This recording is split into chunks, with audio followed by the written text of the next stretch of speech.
2025 ICC champions ട്രോഫിയിൽ ന്യൂസിലാൻഡിനെ തകർത്ത് India കിരീടം സ്വന്തമാക്കിയിരിക്കുകയാണ്. ഫൈനലിൽ 4 വിക്കറ്റിന്റെ വിജയമാണ് ഇന്ത്യ സ്വന്തമാക്കിയത്. ന്യൂസിലാൻഡ് ഉയർത്തിയ 252 റൺസിന്റെ വിജയലക്ഷ്യം 6 പന്ത് ശേഷിക്കെ ഇന്ത്യ മറികടന്നു. ഇതോടെ ഇന്ത്യ തങ്ങളുടെ 3ാം ചാമ്പ്യൻസ് ട്രോഫി കിരീടമാണ് നേടിയെടുത്തത്. ക്യാപ്റ്റൻ രോഹിത് ശർമ്മയുടെ കരുത്തിലാണ് ഇന്ത്യ ചാമ്പ്യൻസ് ട്രോഫി ഫൈനലിൽ വിജയിച്ചു കയറിയത്. 83 പന്തിൽ 7 സിക്സും 3 ഫോറും ഉൾപ്പെടെ 76 റൺസാണ് രോഹിത് ശർമ്മ കിവീസിനെതിരെ അടിച്ചെടുത്തത്. രോഹിത്തിന്റെ ക്യാപ്റ്റൻസിയിൽ അപരാജിത കുതിപ്പാണ് ഇന്ത്യ നടത്തുന്നത്. 2 ICC കിരീടങ്ങളാണ് രോഹിത് ശർമ്മ തുടർച്ചയായി ഇന്ത്യക്ക് വേണ്ടി നേടിയത്.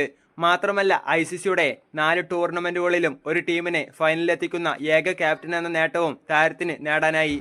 എന്നാൽ ഇതിനെല്ലാം പുറമെ ഇന്ത്യൻ ക്യാപ്റ്റൻ മറ്റൊരു തകർപ്പൻ നേട്ടമാണ് രാഞ്ചിയത്. ICCയുടെ ടൂർണമെന്റുകളിൽ ബാക്ക് ടു ബാക്ക് കിരീടം നേടുന്ന ആദ്യത്തെ ഏഷ്യൻ താരമാകാനാണ് രോഹിത് ശർമ്മയ്ക്ക് സാധിച്ചത്. 2024 ICC T20 ലോകകപ്പ് ഫൈനലിൽ സൗത്ത് ആഫ്രിക്കയെ പരാജയപ്പെടുത്തിയാണ് ഇന്ത്യക്ക് വേണ്ടി രോഹിത് ശർമ്മ തന്റെ ആദ്യ കിരീടത്തിൽ മുത്തമിട്ടത്.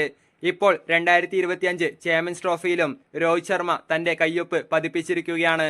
ഇതുവരെ മറ്റൊരു ഏഷ്യൻ ക്യാപ്റ്റനും സാധിക്കാത്ത തകർപ്പൻ റെക്കോർഡും റാഞ്ചിയാണ് രോഹിത് ശർമ്മ മുന്നോട്ട് കുതിക്കുന്നത്.